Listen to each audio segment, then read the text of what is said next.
उत्तराखंड को देवभूमि के नाम से जाना जाता है। बद्री, केदार, गंगोत्री और यमुनोत्री 4 धामों के यहाँ स्थित होने से यह देश भर में करोड़ों श्रद्धालुओं की आस्था का केंद्र भी है। लेकिन राज्य के ऐतिहासिक पौराणिक मंदिरों की श्रेणी में एक बूढ़ा केदार मंदिर भी है। श्री बूढ़ा केदार मंदिर टिहरी गढ़वाल जिले के भिलंगना विकासखंड में स्थित है। वास्तव में उत्तराखंड में 5 केदार मंदिरों के दर्शन का विशेष महत्व है। इन 5 केदार मंदिरों से इतर एक बूढ़ा केदार मंदिर भी है। पांडवों को दिया था वृद्ध रूप में दर्शन।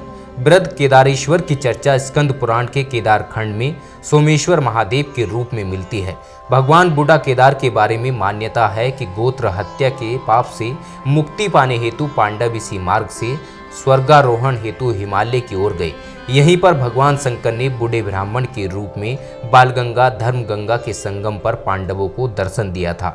दर्शन देने के बाद शिव शिला रूप में अंतर्धारण हो गए। वृद्ध ब्राह्मण के रूप में दर्शन देने के कारण ही सदाशिव भोलेनाथ वृद्ध केदारेश्वर या बूढ़ा केदारनाथ कहलाए। मान्यता के मुताबिक यही वह स्थान है जहां कुरुक्षेत्र के युद्ध के बाद पांडवों को गोत्र हत्या के पाप से मुक्ति मिली थी। बूढ़ा केदार के बारे में कहते हैं कि बाबा केदार यहां कुछ समय तक रुके थे। एक बंगाली रचनाकार ने बूढ़ा केदार को सागर माथा नाम देकर भी अलंकृत किया है। बूढ़ा केदार का अद्भुत शिवलिंग, इस पर पांडवों की आकृति बनी हुई है। बूढ़ा केदार मंदिर में विशालकाय शिवलिंग है। यहाँ बूढ़ा केदारनाथ मंदिर के गर्भगृह में विशालकाय लिंगाकार फैलाव वाले पाषाण पर भगवान शंकर की मूर्ति और लिंग विराजमान है। कहा जाता है कि इतना बड़ा शिवलिंग शायद देश के किसी भी मंदिर में नहीं दिखाई देता। इस विशाल शिवलिंग पर 5 पांडवों सहित द्रौपदी और श्री गणेश जी के चित्र उकेरे हुए हैं। मंदिर में ही बगल में भू शक्ति, आकाश शक्ति और पाताल शक्ति के रूप में विशाल त्रिशूल विराजमान है। नाथ संप्रदाय के होते हैं पुजारी।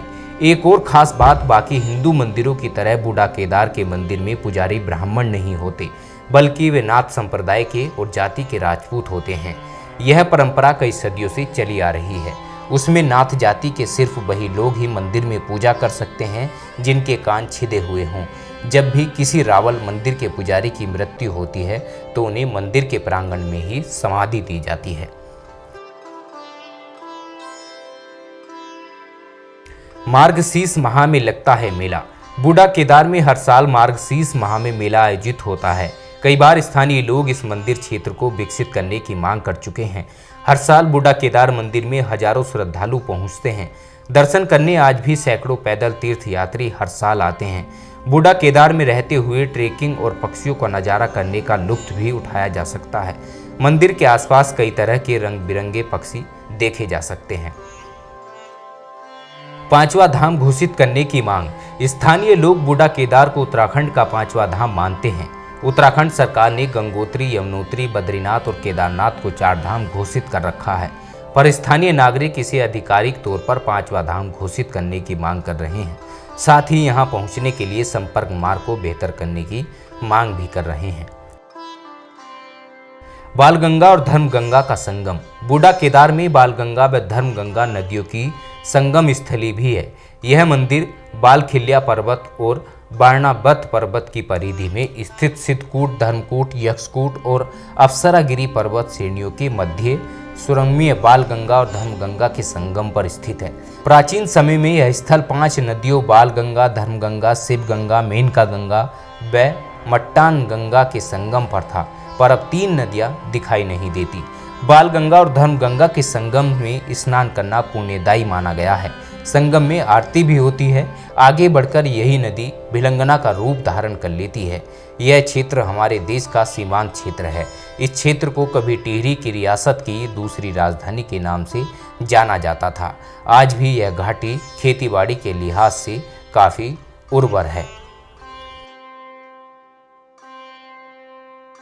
कैसे पहुंची? उत्तराखंड में नई टिहरी शहर में बूढ़ा केदार की दूरी 60 किलोमीटर है। पहले ऋषिकेश पहुंचे, फिर नई टिहरी, और यहां से बस से यहां पहुंचा जा सकता है। हालांकि टिहरी में बूढ़ा केदार पहुंचने के लिए बहुत अच्छी सड़क नहीं है। घनसाली से नई टिहरी से यहां के लिए जीप भी मिल जाती है। समुद्र तल से 5100 फीट या 1500 मीटर की ऊंचाई पर स्थित बूढ़ा केदार में सालों भर हल्की सर्दी रहती है, इसलिए गर्म कपड़े लेकर जरूर आएं। कहाँ ठहरें? बूढ़ा केदार में ठहरने के लिए लोक जीवन विकास भारती के आश्रम व लाज उचित स्थान है। सबसे पहले तो ये है कि बूढ़ा केदारनाथ इसलिए कहते हैं यहाँ का नाम है कि यहाँ पर पांडवों को द्वापर में भगवान ने बूढ़े रूप में दर्शन दिए, दर्शन दे के वो शिला रूप हो गए। अब ये तो आपने सब सुन लिया कि केदारनाथ भगवान यहाँ से गए, यहाँ भगवान ने उनको दर्शन दिए। और ये जो पांडव जो द्वापर में आए, द्वापर युग में जब महाभारत युद्ध हुआ तो पांडवों के गोत्र में गोत्र हत्या का पाप लग गया था। वेद व्यास जी ने, भगवान वेद व्यास जी ने इन पांडवों को द्वापर में हिमालय की ओर भेजा था। तो हिमालय की ओर उत्तरी भाग, ये उत्तरी भाग में आ गया। ये 5 पर्वतों के बीच में है। इनके नाम भी हैं सिद्धपीठ, महापीठ, स्वर्गारोहणी, उत्तरारोहणी और सतोपन। पांडव इसलिए आए कि पांडवों ने पाप किया था, अपने गोत्र के लोग मारे थे युद्ध में, महाभारत में। जी। तो इनको पाप लग गया था। तो वेद व्यास जी ने, भगवान वेद व्यास जी ने धर्मराज युधिष्ठिर महाराज जी को जो है भगवान शंकर के पास भेजा। हाँ जी। कहाँ भेजा? यहाँ भेजा, उत्तरी भाग में जी, कैलाश। तो यहाँ पर आके भगवान ने उनको दर्शन दिया। दर्शन दे के भगवान यहाँ से निकले तो केदारनाथ गए। फिर उन्होंने पीछा किया तो भगवान ने वहाँ उनको भैंसे का रूप दिखाया। फिर वहाँ से सिर जो है काठमांडू नेपाल निकला, वो पशुपतिनाथ हुआ। फिर वहाँ भगवान ने उनसे मंदिर बनवाया, वहाँ पृष्ठभाग के दर्शन दिए। फिर उनको वापस भेजा। हाँ जी। जाओ पांडवों, तुम जहाँ मैंने तुमको वृद्ध रूप में दर्शन दिए, वहाँ पर तुम्हारे सारे पाप जो तुमने पाप किए वो समाप्त हो। तो कहने का मतलब ये है कि ये पांडव लोग दिल्ली से पैदल आए थे और उस समय आए जब गाड़ी मोटर नहीं थी, और यहाँ पर पहुँचे द्वापर में, और सतयुग से यहाँ भगवान वास कर रहे हैं। तो इसलिए जो है यहाँ के दर्शन करने से सबके पाप समाप्त होते हैं और सबको जो है सबकी मनोकामना पूर्ण होती है। ये बूढ़ा केदारनाथ है, आशुतोष। और ये जो आपने सुना है सबके लोगों से कि ये समाधियाँ हैं, परंपरा से सतयुग से सती समाधि है, वो चल रही है, अभी भी चल रही है। और 12 महीने की यहाँ पूजा है, अखंड पूजा है। इस प्रकार से ये बूढ़ा केदारनाथ है। और यहाँ के जो हम लोग रावल हैं, और यहाँ का लाभ ये है कि यहाँ के दर्शन करने से सारे पाप समाप्त होते हैं। हाँ कि अब अगर आगे जाके वो पाप न करे तो सारे